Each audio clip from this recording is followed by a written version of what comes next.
मौजूदा वक्त में कांग्रेस नेता राहुल गांधी की भारत जोड़ो यात्रा गुजरात से गुजर रही है। यहां अगले महीने विधानसभा चुनाव के लिए मतदान होने जा रहा है। इस यात्रा में आम आदमी पार्टी के सदस्य रही एक्टिव मेधा पाटकर के शामिल होने से कांग्रेस बीजेपी के निशाने पर आ गई है। दरअसल नर्मदा बचाओ आंदोलन में मेघा पाटकर अहम भूमिका में थीं और इस प्रोजेक्ट को लेकर पीएम मोदी से उसकी पुरानी अदावत रही है। यही वजह है कि बीजेपी के नेताओं ने ही नहीं बल्कि पीएम मोदी ने भी इसे लेकर तंज किया है। प्रधानमंत्री नरेंद्र मोदी ने एक रैली में कांग्रेस और मेधा पाटकर पर अप्रत्यक्ष रूप से निशाना साधा। रैली में पीएम मोदी ने कहा कि आज सुरेंद्रनगर जिले में मां नर्मदा की याद आना सहज है। मां नर्मदा योजना के लिए सुरेंद्रनगर कई बार आऊंगा क्योंकि सबसे ज्यादा फायदा सुरेंद्रनगर जिले को ही होगा। लेकिन उनके बारे में सोचिए जिन्हें देशवासियों ने पद से हटा दिया है। ऐसे लोग अब पद के लिए यात्रा कर रहे हैं। गौरतलब है कि पीएम ने अपने गृह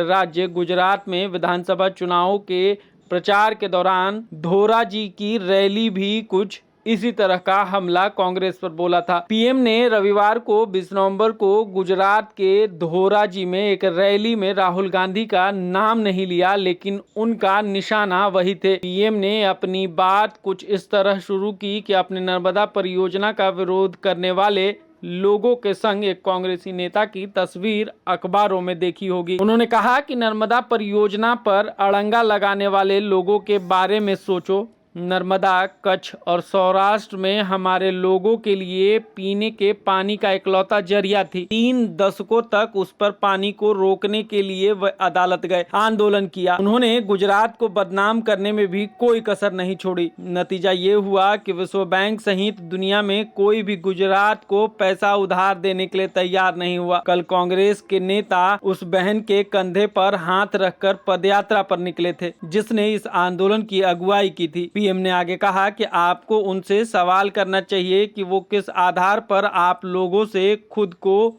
वोट देने को कह रहे हैं। पीएम मोदी ने यह भी कहा कि इससे जाहिर होता है कि ये लोग केवल गुजरात को खत्म करने की तरफ कदम बढ़ा रहे हैं। लोगों को कांग्रेस से सवाल करने की जरूरत है कि वो गुजरात को बर्बादी की तरफ धकेलने वाले लोगों के संग मेल मिलाप क्यों बढ़ा रही है। गुजरात के मुख्यमंत्री भूपेंद्र पटेल ने तो सीधे तौर पर पाटकर के लिए अर्बन नक्सल शब्द का इस्तेमाल करने से भी गुरेज नहीं किया। पीएम पटेल ने कहा कि हमें याद रखना चाहिए कि ये वो लोग थे जिन्होंने करीब 5 दशकों तक कच्छ को नर्मदा के पानी से दूर रखा। पटेल ने कहा कि हम सभी जानते हैं कि नर्मदा बांध परियोजना का विरोध करने वाले वे अर्बन नक्सल कौन थे। अब अर्बन नक्सलियों में से एक मेधा पाटकर थी। हम सभी जानते हैं कि ये लोग किस राजनीतिक दल से जुड़े हुए हैं। बीजेपी के नेताओं ने यहां तक कह दिया कि कांग्रेस की भारत जोड़ो यात्रा में मेधा पाटकर की शिरकत कांग्रेस का गुजरात के विरोध में उठ खड़े होने जैसा है।